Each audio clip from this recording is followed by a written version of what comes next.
சிறகடிக்க ஆசை சீரியல்ல இனிய எபிசோட்ல எல்லாருமே தூங்குனதுக்கு அப்புறம் நம்ம ரோகிணிக்கும் கிறிஸோட ஞாபகம் வந்துருச்சு. அதே மாதிரி நம்ம கிறிஸும் அவங்க அம்மா ஞாபகம் ரோகிணியோட ஞாபகம் வந்துருச்சு. 2 பேருமே வந்து பார்க்கறதுக்காக வராங்க. கரெக்ட்டா கிறிஸும் கதவுகிட்ட வந்து நிக்கிறாப்புல, ரோகிணியும் கதவ தொறக்குறாங்க. இப்ப 2 பேரும் வந்து தங்களோட பாசத்த அப்படியே பொழியிறாங்க. ரோகிணியும் தன்னோட சூழ்நிலை என்ன அப்படிங்கிறது புரியுது இல்லையா? இது ஒரு பக்கம் நடந்துகிட்டு இருக்கு. இதுக்கு முன்னாடி ரோகிணி அவங்க அம்மாகிட்ட என்ன சொல்றாங்க அப்படின்னு பார்த்தீங்கன்னா, "நீ முத்துவ கூப்பிட்டு கிறிஸ உன்கிட்ட கூப்பிட்டுக்க. நான் ஏதாச்சும் ஏற்பாடு பண்றேன்" அப்படின்னு சொல்றாங்க. ஆனா டாக்டரோ ரோகிணியோட அம்மா 10 நாள் ஹாஸ்பிட்டல்ல தான் இருக்கணும் அப்படின்னு வேறயா சொல்லிட்டாங்க. அது எங்க போய் முடிய போகுது அப்படிங்கிறது தான் தெரியல. இப்ப கிறிஸு கிட்ட ரோகிணி பேசிக்கிட்டு இருக்கும்பொழுது, மீனா கிறிஸ தேடி கூப்பிட்டுக்கிட்டே வராங்க. சுதாரிச்சுக்கிட்ட ரோகிணி கிறிஸ அனுப்பி வச்சர்றாங்க. இதுக்கப்புறம் மறுநாள் காலையில முத்து கிறிஸ லீவ் போட சொல்றாப்புல. லீவ் போடணும் அப்படின்னா, லீவ் லெட்டர் ஸ்கூலுக்கு அனுப்பணும் அப்படிங்கிற மாதிரி நம்ம கிறிஸு சொல்றாரு. நாளைக்கு குடுத்துக்கலாம் அப்படின்னு முத்து சொல்லி பார்க்குறாப்புல. இல்ல, இல்ல லீவ் போட்டா முன்னாடியே சொல்லணும். லீவ் லெட்டர் மெயில்ல அனுப்பணும் அப்படிங்கிற மாதிரிலாம் கிறிஸு சொல்லிக்கிட்டு இருக்கிறாப்புல.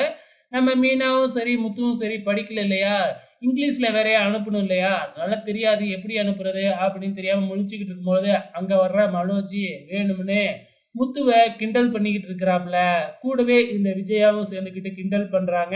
ஃபைனலா அங்க நிக்கிற ஸ்ருதி, "நீ சொல்லு நான் உனக்கு லெட்டர் எழுதி குடுக்குறேன்" அப்படிங்கிற மாதிரி சொல்ல, ரோகிணி இருந்துகிட்டு, "இல்ல, இல்ல நானே எழுதி குடுத்துர்றேன்" அப்படின்னு லீவ் லெட்டர் எழுதுறாங்க. அந்த லீவ் லெட்டர்ல வந்து பாத்தீங்கன்னா, கிறிஸோட அம்மா பேர்ல ரோகிணி அப்படின்னு போட்டு எழுதிக்கிட்டு இருக்காங்க இல்லையா? அத மனோஜ் பார்த்துட்டு, "என்ன நீ ரோகிணின்னு போட்டு உன் பேர எழுதுற?"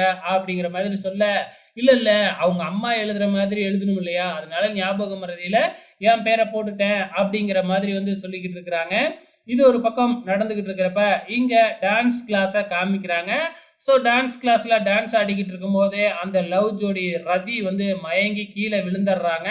அதுக்கப்புறம் டாக்டர வர வச்சு செக் பண்ணும் பொழுது வந்து பார்த்தீங்கன்னா, "இவ என் பொண்ணு மாதிரி தான்" அப்படின்னு விஜயா பொறுமையா, பெருமையா பேசிக்கிட்டு இருக்கும்பொழுது, "அப்படியா? அப்படின்னா நீங்க பாட்டியாக போறீங்க" அப்படின்னு சொன்ன உடனே விஜயாவுக்கு ஷாக் ஆயிடுது. டாக்டர தனியா கூப்பிட்டுக்கிட்டு போய் பேசும்பொழுது, "ஆமா அந்த பொண்ணு கன்சீவா இருக்கு.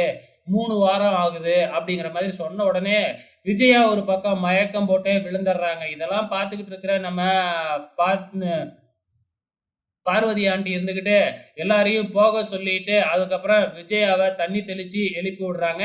இந்த பக்கம் ரதியும் வெளியில வந்துட்டாப்ல இல்லையா? ரதி வந்து பார்த்தீங்கன்னா, அவன் லவ்வரோட சேர்ந்து "பாத்தியா நீ பண்ணுன வேலையால என்னாச்சு? இது மட்டும் வீட்டுக்கு தெரிஞ்சதுன்னா என்ன ஆவும்?" அப்படிங்கிற மாதிரி சொல்லிக்கிட்டு இருக்கிறாங்க. கண்டிப்பா விஜயாவுக்கு பெரிய பிரச்சனையே நடக்கப் போகுது. பொறுத்திருந்து பார்க்கலாம் என்ன நடக்கப் போகுதுன்னு.